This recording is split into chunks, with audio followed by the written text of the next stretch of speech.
Can you identify yourself? Sure. Which film are you with?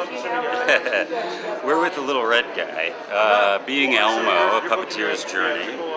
My name is Justin Weinstein. I'm a writer and editor of the film. And I'm Philip Shane, co-director. I might not be able to get How far now? You were originally the editor of the film when you started?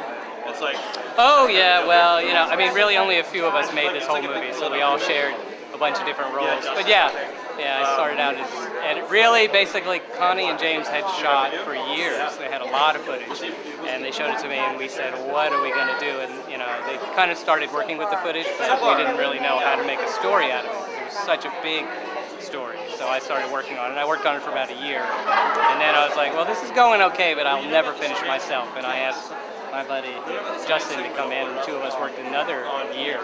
So It was supposed to be 14 weeks, but I was supposed to work for 2 or 3 weeks. I worked for 2 years.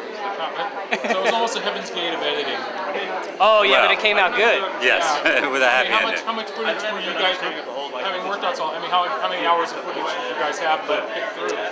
it seems like I'm getting. How many tapes in the end? About 140 tapes. 140 tapes, so 140 plus hours. a lot of archival. If you add up all the archival, we're probably more than 200 How far hours. into this production did you find the big blue marble footage?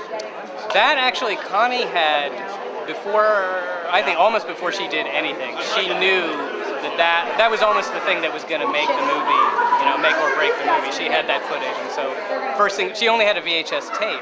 First thing she did was transfer that to Digibeta to a master tape, put that on the side, and then started filming. So she had that from the beginning. Now, did either of you see Kevin when he appeared on Big Blue Marble as a kid or not?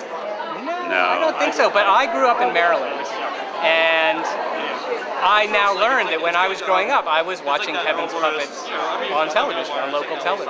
I had no idea, so I totally remember that. One of his mentors, Stu Kerr, who's a kind of local celebrity who helped him, I remember watching Stu and loving Stu, so, as a viewer. Now, now as far as shaping the film, what roles did you guys play as far as going from the raw footage to what we saw tonight? As far as bringing it together, you did the interviews after all this footage had been shot? Yeah, Connie and James had shot a lot of footage of following Kevin literally around the world, doing charity work, training other puppeteers around the world, and filming on Sesame Street. And they had also interviewed him pretty extensively. But the focus at that time was more, at the beginning, how does he do his job, what does he do? We realized that the one thing that was going to bring this whole thing together, what was amazing, was Kevin's life. And at that point, Connie and I sat Kevin down and said, you know what, tell us your life story. And he just opened up. And then we used that to sort of take all the footage that had been shot, and Justin and I kind of shaped the footage around those interviews, and then we'd say, okay, well now we need to know more about this particular thing or that particular thing. We'd sit Kevin down again, and we would all ask questions. Now, how hard was it arranging to get up time with Frank Oz to discuss Kevin's development? I'd have to ask Connie about that, but I think, I'm sure. Just because he's busy.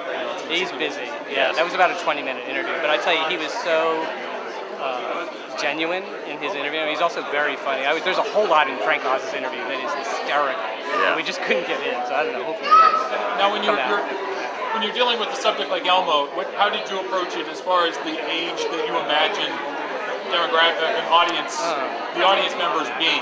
Well, that's a good question. For me, I was interested in telling the story in a way that I wanted to hear it. We never thought that it was going to be a story for the audience of Elmo age-wise, so we weren't aiming for kids.